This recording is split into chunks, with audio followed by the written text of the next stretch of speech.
His crimes against children shocked the world. He's someone who likes to hurt mentally, to hurt physically. His arrest sparked protests that brought his home country, Belgium, to the brink of revolution. We were just informed that from today you stop your investigation, and that was it. His dark past fuels conspiracy theories to this day. There was a sense of total disbelief, a sense of revolt.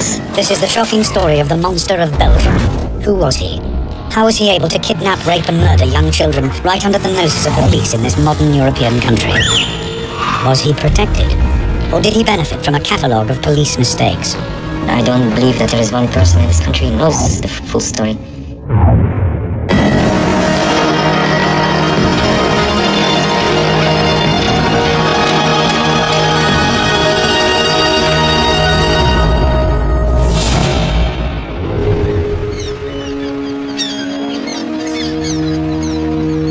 In August 1995, 17-year-old Anne Marchal and her 19-year-old friend Jefje Lambrechts go on a camping holiday with a group of friends to Blankenberge on Belgium's North Sea coast, despite the reservations of Anne's father, Paul. This was her first time on holiday without any parents. We talked about this with her and she said, "Dad, I'm turning 18. And then my wife too said, "Well, we'll have to let her go sometime." During their holiday, Anne and Jefje attend a hypnotist show. Whilst on stage, they're filmed by a member of the audience. Later that night, Anne's father receives a disturbing call. We received a phone call from one of the friends who told us that Anne and Jefje had not returned from a show they had attended in Blankenberge the previous evening. I was really panicky. Like, something's wrong here. This doesn't add up. When Paul Marchal meets the police himself the following day, he's worried by their apparent lack of concern. So I asked, "So what are you going to do?" "Just don't worry, the girls will be back. They probably just went looking for adventure. They will most definitely show up." I was shocked. I had always thought that the police are there to make sure everything works out fine, everything works out safely.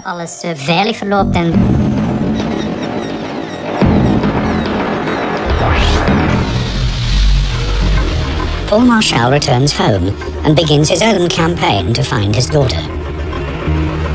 No posters or searches were made, so we were going to do it ourselves. He is not the only parent searching for a missing child that summer in Belgium. Only 8 weeks before Anne and Jefje disappeared, 8-year-olds Melissa Rousseau and Julie Lejeune had vanished from a park near their home in Grasse-Alogne, over 100 miles to the south of Blankenberge. The police have made little progress in finding them. Journalist Douglas de Koning has written about the impact of Belgium's missing children throughout the 90s. It happened so often that kids disappeared. It seemed like some kind of phenomenon we started to live with. Yeah, that happens every summer. Some kids disappear. Children that disappeared from one day to another and that left no trace at all. Some politicians like Vincent de Crowley are also becoming concerned. A child disappearance was considered a relatively ordinary problem, treated like an ordinary theft. The dominant view within the Belgian police was to simply wait for 48 hours, giving priority to the theory that they had simply run away. But these first hours are critical. Studies show that 91% of abducted children are murdered within 24 hours. In Belgium, usually during the first hours, the police told the parents, "Thank you, we have written it down, but please come back to see us in a few hours or days." 6 months pass and the girls are not found. The police appear to have no leads and no idea whether they're dead or alive. The frantic parents continue their campaigns, but slowly, hope begins to fade. Only in late February of the next year, only then did I start considering it was possible that we were now searching for dead girls. With 4 girls disappearing without trace, are other children in danger? Some are being watched and stalked. Soon, more young girls will disappear.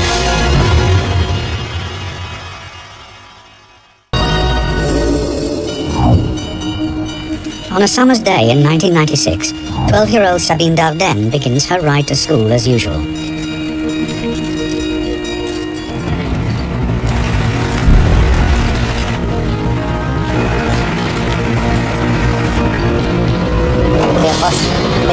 colle.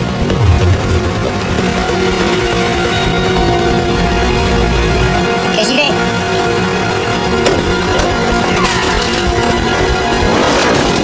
Pousse pas! Vite, vite!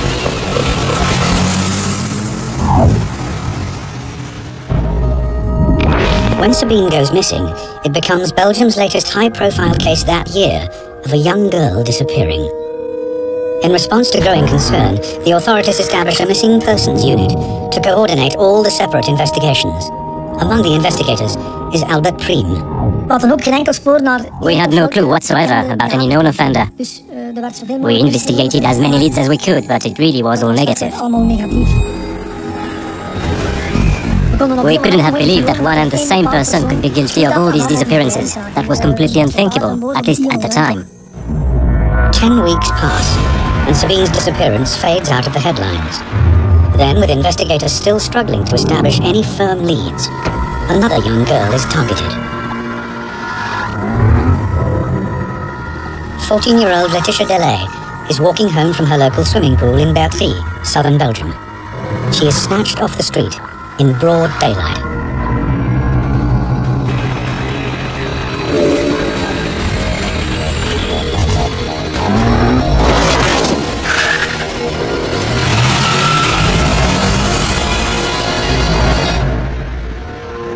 With 6 girls missing, there is strong public pressure to get results.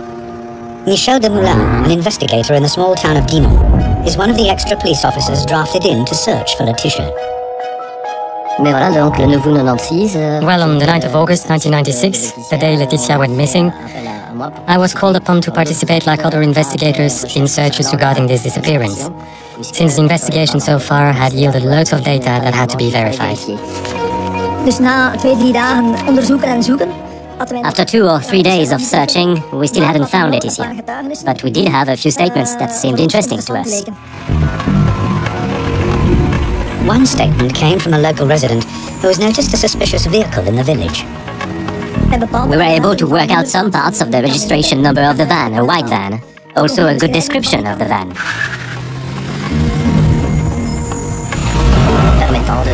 Which allowed us to make the connection with someone who had a potential profile on this kind of thing. The van is registered to a 39-year-old father of 3, an unemployed electrician called Marc Dutroux. Demoulin brings Dutroux in for questioning, along with his wife, Michel Martin, and known associate, Michel Lelièvre. I started leading the interrogation of the suspect. I always approach a suspect in the same way, which is to try and make sense of the personality I'm facing.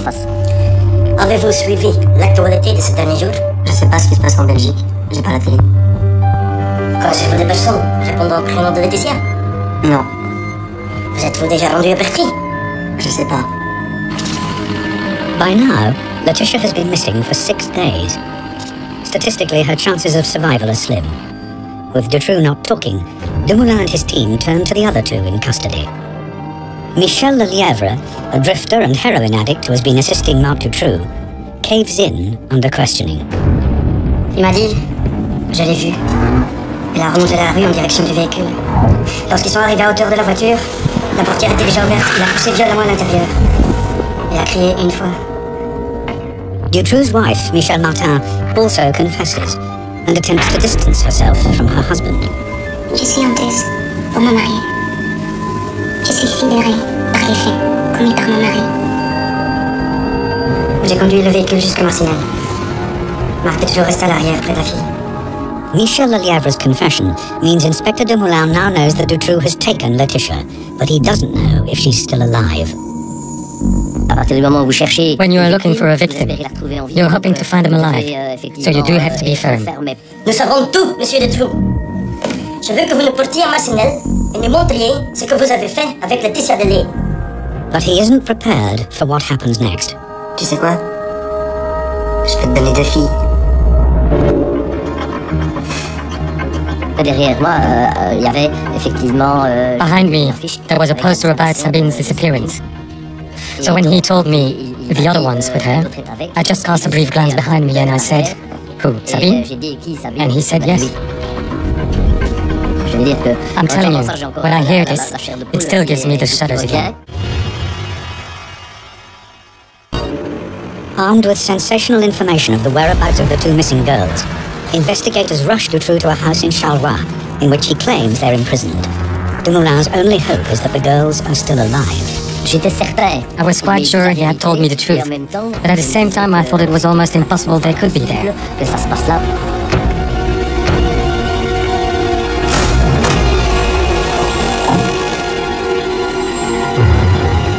In a tiny, filthy dungeon hidden underneath the house, Dumoulin finds Laetitia Delay abducted 6 days earlier. And incredibly, Sabine Dardenne, still alive 80 days after disappearing. Both girls are exhausted and terrified. When you discover this kind of thing, you go through all kinds of emotions. You're happy, you're angry, you think it's impossible, you feel revolted. These are visions that linger with you for months afterwards.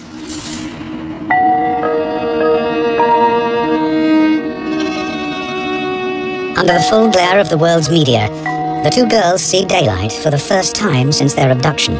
I recognized Laetitia at once, but Sabine, at first I couldn't really believe it, and I wasn't the only one.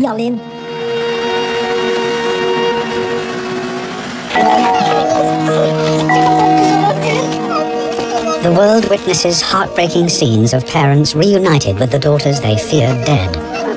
The kid couldn't stop crying. Dutroux had deceived her into believing that her family didn't care about her anymore, that she had been completely forgotten by her family, that she didn't exist anymore in their eyes. The way these kids looked, it really gave you the chills, even as a policeman. Finding the girls gives Belgium and some desperate parents hope. What you're looking for? I was happy for Sabine and for Laetitia and for their parents, their families, for their friends. And at the same time I thought, you see, we still have hope too. But after further questioning, Dutroux leads the police to other missing girls over the following 2 days. The proceeds of crime and benefit fraud allowed Dutroux to acquire 7 houses, which offered makeshift dump sites for the young girls he abducted. Julie Lejeune and Melissa Rousseau, 2 8-year-old girls who disappeared together in June 1995, are found buried in the back garden of one of his houses. They starved to death when he had been in prison for car theft.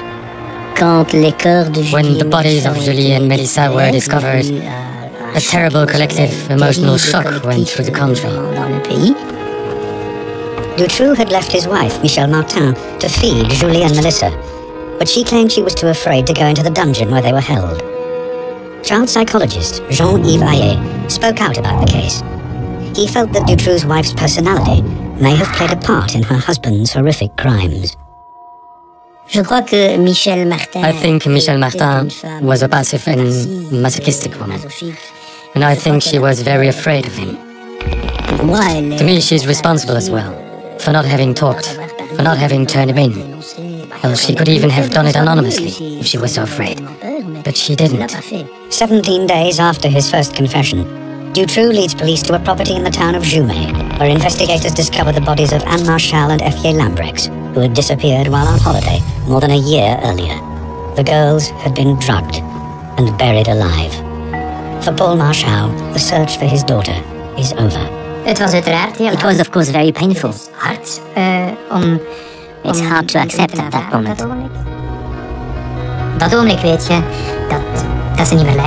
You know they're not suffering anymore. They're not there anymore. And you have to learn to live with it.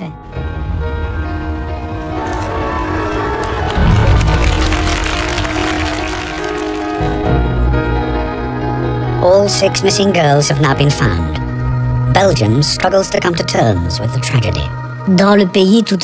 Throughout the country, there was a lot of distress, a lot of anger, a lot of sadness and incomprehension. The country was facing evil and the slaughter of innocents. Parents wouldn't let their children go out in the streets anymore. Now in custody, it falls to psychologists to assess the character of a man who has readily confessed to committing horrific and callous crimes. My colleagues who carried out the assessment labeled him a perverted psychopath, and not fundamentally a pedophile, in the sense that to him, children weren't an exclusive object of lust. They were an object among others. Un objet parmi d'autres. It is soon established that Dutroux's psychopathic nature could have its roots in a turbulent and loveless childhood that saw him turn to petty crime and sell himself to older men for sex in his teens. He's grown up in a traditional family nest for psychopaths. Very dominant mother, very aggressive father, a very egoistic couple, and as a result, a very egoistic young Marc Dutroux. But to fully understand who they're dealing with, investigators speak to Sabine Dardenne, who has survived 11 weeks in Dutroux's clutches. With her testimony, they start to build a profile of a man whose crimes have shocked the world. After being snatched on her way to school, Sabine was driven to a house in Marcinelle, a suburb of Charleroi, a city in Belgium's decaying industrial heartland. Sabine was drugged by her captor, led upstairs to the first floor, and chained to a bed. She was given an elaborate story by Dutroux, explaining why she had been kidnapped.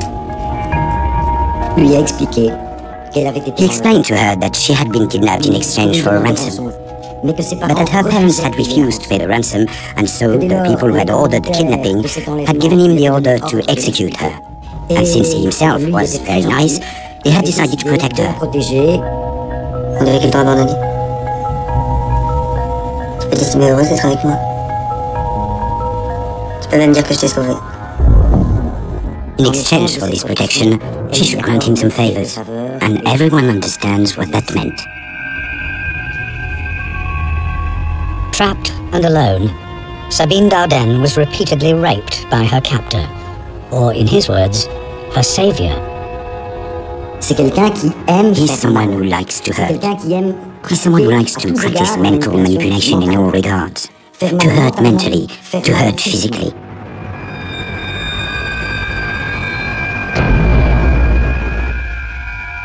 As the weeks passed, Sabine was confined to a specially constructed dungeon, 3 feet wide and 9 feet long.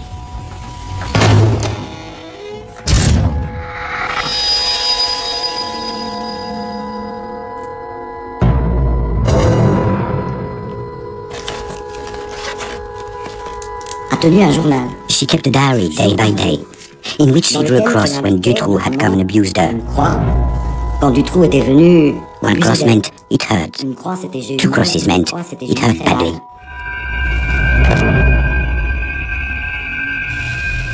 Sabine's captor allowed her to write letters, which he promised to send to her parents.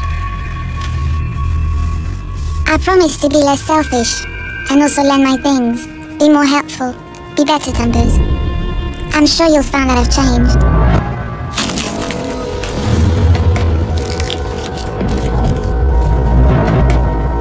But the letters were never sent. I think the majority of children would have interpreted the lack of rescue as a sign their parents no longer cared about them, because there is a naivety about children. Please think long and hard about what I've said. I can't carry on like this for much longer. But Sabine's testimony also raises big questions. How has Marc Dutroux been able to operate so freely and for so long? Could the police have stopped him sooner? Could lives have been saved? As more chilling details emerge, the world looks on in horror as Belgian society approaches meltdown.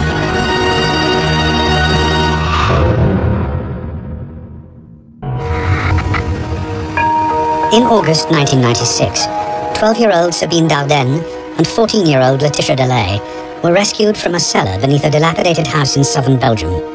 Laetitia had been imprisoned for 6 days, Sabine for 79. But while they have survived, 4 other girls have perished at the hands of their captor, Marc Dutroux. Over the next few months, a series of devastating revelations emerge about Dutroux's past and his relationship to the country's authorities.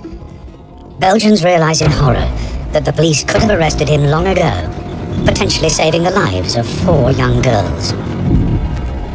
The name of Marc Dutroux was in the file less than 2 weeks after the disappearance of Julie and Melissa, so the police had all the information they could only dream of. All the conditions to arrest Marc Dutroux were met many months before his actual arrest. The abductions that followed Julie and Melissa's kidnapping could have been avoided. We are absolutely positive that Dutroux could have been arrested. Information comes to light. In 1989, 6 years before the disappearance of Julie Lejeune and Melissa Rousseau, Dutroux and his wife had been convicted of the abduction and rape of 5 girls. Dutroux was released just 3 years into a 13-year sentence. It was completely predictable that this guy would relapse. A time bomb. A powerful time bomb was ticking. From his release in 1992, warning signs were flashing.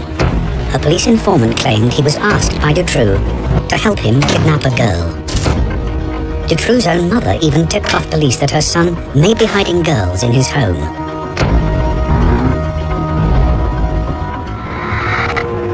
Eventually, in August 1995, the police put him under surveillance, an operation codenamed Othello. A camera was hidden in a railway wagon in front of his house in Marcinelle. This camera was in front of the house the night that Anne and Effie were kidnapped. The problem was that Dutroux chose to do this kidnapping at night, and the police turned off the camera at 6 o'clock in the evening. Afterwards, they tell us that for operational reasons, this camera has only been turning from 8 o'clock in the morning till 6 o'clock in the evening or something. This is very intelligent if you want to catch someone, a pedophile kidnapping girls. The officer in charge of Operation Othello, René Michaud, visited the house in December 1995. Dutroux had recently been questioned about stolen cars, and investigators used this as an opportune moment to search his house. Also present was a locksmith, Alain Lejeune, who was accompanying the police in their search. Qu'est-ce qu'on entend? Il y a des enfants ici? Suddenly, children's voices are heard. You heard these voices and this discussion starts. Did you hear that? Non, ce sont les enfants dehors. Oui, je suis dehors. Non, ce bruit vient de l'intérieur, écoutez, c'est clair. Silence. Ouais, puis c'est qui le policier ici? Allez, on y va. The locksmith said I heard voices and it was absolutely clear that they came from there, from 2 meters from where we were standing. The voices are Melissa Rousseau and Julie Lejeune. 3 months later, they were dead. Do not forget that this Julie and Melissa disappearance was the top story in Belgium. It was absolutely the top priority of police. At least that's what they told us. Michaud found video cassettes during his search. They didn't watch the tapes. The explanation afterwards that they didn't have a video player. On one of these tapes, we can see Marc Dutroux constructing his cage. The explanation of where it was and how it was constructed was on tape. They just had to watch it. But they had no video player. There again, that's official version.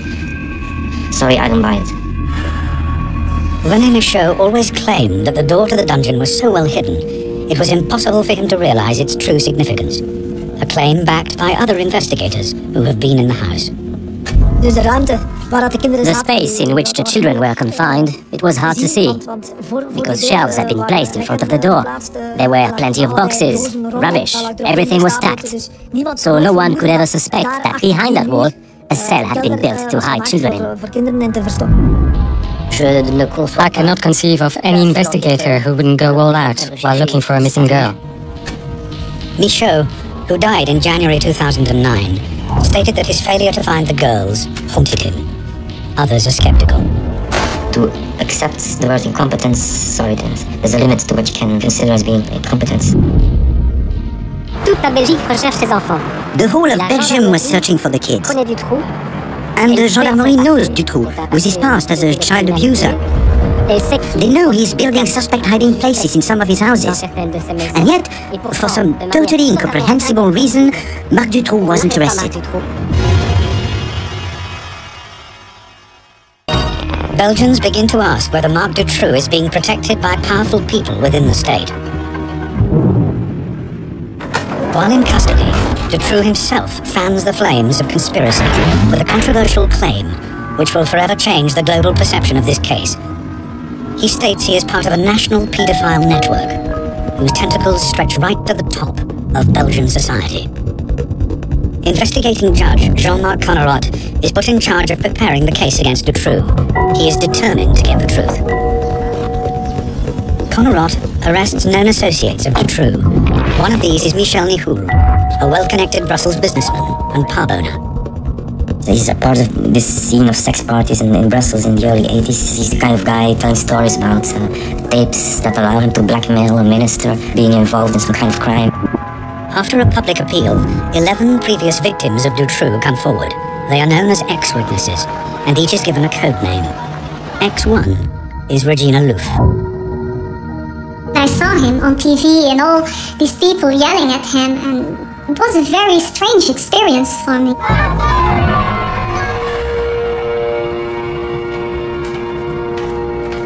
Regina Louf, now a mother of 4, recognizes Marc Dutroux and Michel Nihoul from her childhood. My mother had a boyfriend, and he hired me again to other men to sort of a prostitution network, and there I met Nihoul.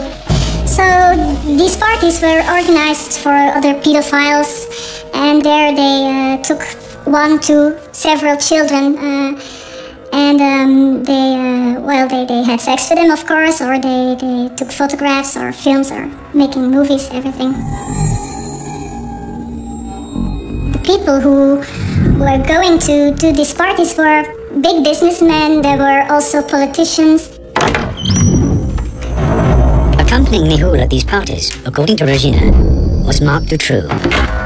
If this story is true, Connerotte appears to have stumbled upon evidence that a paedophile network involving Dutroux, Nihoul, and powerful people in Belgian society does indeed exist. It falls to Rudy Hoskins to investigate the claims of Regina Louf. She talked about lots of people, a lot of notorious people in Belgium. Could be politicians or people from corporates, stuff like that. Also people from the police. But it's difficult to say what the first impression was. It was a young woman with quite some problems, I think, in her head, honestly. That they are skeptical, I think it's logical. But the only thing I asked from them was to do their job and to look for clues. Then Regina Louf provides extensive details of the unsolved murder of 15-year-old Christina Van Hees, whose body was discovered in a disused farm on the outskirts of Brussels in 1984. We found evidence in the old murder file about the autopsy of the corpse that corroborated her story. The way the victim was bound with the hands on the back and all kind of stuff they did to the victim. And there were really things she gave in her interview that were not publicly made available at the time of the murders that she told us. Regina Louf's information on the Van Hees murder persuades Hoskins that maybe there is some truth in the rest of her testimony. If there's only 10% or 20%, that's worthwhile investigating further. I think that's, for me, it's very clear. But the implications of this testimony are also clear. A paedophile network of rich clients and criminals, protected by the authorities. There's a big danger if she's right about the crime, the motives of the crime and the way it has been committed. She might be right about the suspects as well. I think people in some level were afraid of that.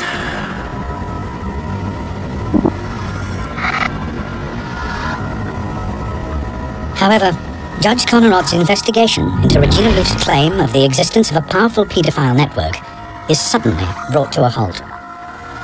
In October 1996, he is sacked. His attendance at a dinner thrown by the families of Dutroux's victims is deemed a conflict of interest by his superiors in the Ministry of Justice. Rudy Hoskins and the team working with the ex-witnesses are summoned to the Justice Department. We were just informed during that meeting that, alright, as from today you stop your investigation. And that was it.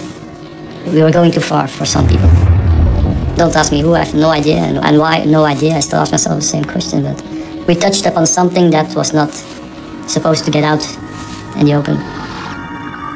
Connerotte's dismissal has a devastating effect on public confidence in the Dutroux investigation. I've been covering criminal investigations in this country for 15 years. I can give you hundreds of names of judges having dinner with victims, with lawyers, with suspects. This happens all the time. In Connerotte heb ik... I always believed in Connerotte.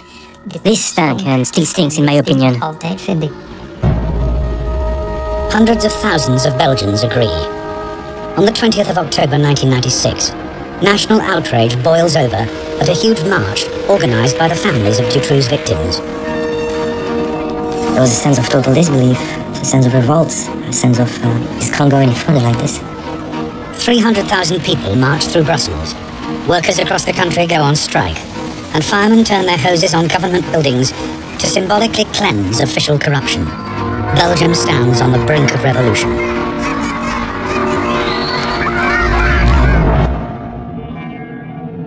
Meanwhile, the man at the centre of the storm maintains he is simply a small player in a much bigger criminal conspiracy, and his surviving victims prepare for their day in court. I didn't crack up when I was freed from the monster's grip at the age of 12.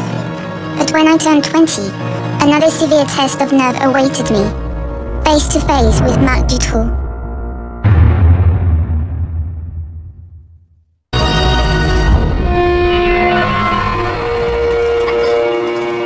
In 2004, Sabine Dardenne and Laetitia Delay attend the trial of the man who held them captive in his dungeon. In the dock with Marc Dutroux are his ex-wife Michel Martin and alleged associates Michel Nihoul and Michel Lelièvre. It has taken 8 years to bring Dutroux to trial. Officially, this is because the authorities have had to spend years investigating hundreds of leads into paedophile networks which the police are convinced don't exist. One thinks the trial will take place in 98-99. Some dreamers said 2000. No. Well, 2004. Because of all the dead ends, the investigation was led into this whole series of way out leads. Sabine Dardenne was held captive for 79 days in Dutroux's dungeon in 1996. 8 years later, she gets the chance to confront him at last. Dutroux is a pervert. Dutroux is a predator. Dutroux is a monster. She wanted to face him. She wanted to ask him, why on earth didn't you tell me? A question Dutroux didn't deign to answer. But that isn't the only unanswered question to emerge from the trial. Belgians are split over whether Dutroux is a lone predator or part of the paedophile ring run by his co-defendant, Michel Nihoul. Ik denk inderdaad dat niet alleen Dutroux... I do think it wasn't just Dutroux who killed my child. Ik denk inderdaad dat de politie... I think that the police and the judiciary share in the guilt. But many voices who could potentially shed light on this story are not in court, fueling suspicions of a cover-up. There are a lot of people who died in the entourage of Dutroux very quick after he was arrested. José Stepper is a police informer who claims he has explosive information on Dutroux. He dies 2 days before he is to meet his contact. His family believe he was poisoned. Jean-Paul Tamino is a figure in the Charleroi underground who disappears just as he is supposed to talk to the police. Parts of his body are fished out of the canal on the day of Dutroux's arrest. François Rayskins told a friend he'd seen Melissa Rousseau alive in Holland. Before he could tell the police, he was killed on a railway line. In all, 20 people connected with the case had died in suspicious circumstances. Also not appearing is Regina Louf, whose police interviews in 1996 appear to support the existence of a paedophile ring involving rich clients and run by Michel Nihoul. But the police investigation into Regina's claims was halted in 1997. We still ask ourselves the same question, why? We were just doing our work, we were objective. Why the hell did they stop us? She was interviewed by a second team of investigators, and her testimony dismissed. They said it right in my face that I didn't believe it anymore and that I was sick in the head and that I just only wanted attention. By 2004, Regina Louf's character and testimony are bitterly disputed. Her motives and her state of mind are questioned, and she is dismissed in the press as a pathological liar. Fantasies sell better than reality. In the Dutroux case, as far as I can tell, the ex-witnesses don't add anything whatsoever, really nothing whatsoever. It's not that difficult to turn a victim in someone who is crazy. You just point your finger at the victim or the witness and say, she's false, she's just a maniac or something like that. In contrast, Laetitia Delay and Sabine Dardenne maintain Marc Dutroux was their only abuser. La seule personne vivante. The only living person who has been in Dutroux's claws for 80 days is Sabine Dardenne. And Sabine Dardenne says, the only one I've seen is Marc Dutroux. So where is the ring? Someone who is acting on behalf of a large and very wealthy ring to sell little girls would not carry out kidnapping in a ramshackle van registered to himself. And then he would keep this product in his cellar but wouldn't throw it on the market for some 80 days. It makes no sense. Dutroux has never offered any details of the network he claimed to serve. It might be helpful if he says I'm working for an organization that he would at least give a phone number about the guy, his contact person at his organization. He didn't do that.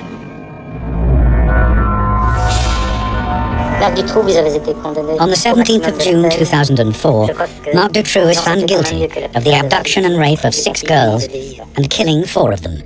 He is sentenced to life behind bars.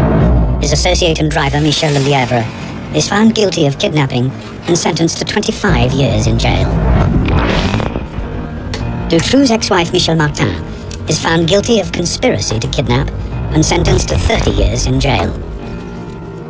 Businessman Michel Nihoul is convicted of drugs offences, but he is acquitted of being an accomplice of Dutroux. Officially, therefore, there is no paedophile network, no powerful plans, and no cover-up by the authorities. The investigation revealed that Marc Dutroux acted alone. We haven't found a single element, neither in the investigation nor afterwards, indicating the existence of a ring, past or present, in our country. But not everyone is satisfied. I think we're not going to get the true story.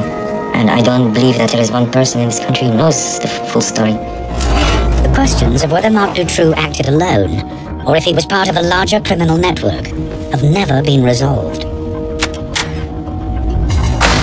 It's obvious he could have been arrested much earlier on. It's definite that Julie and Melissa could have been saved, and that other later victims could have been saved as well. The question will always be whether that was just bad luck, or whether other parameters could have been at work. A Belgian parliamentary report accused the police of ineptitude and inefficiencies, but even such damning findings provide little clarity in a case that almost brought a country to its knees. Previously I said I want to know the truth. Now I say I want to get as close as possible to the truth, because we're not allowed to know the truth.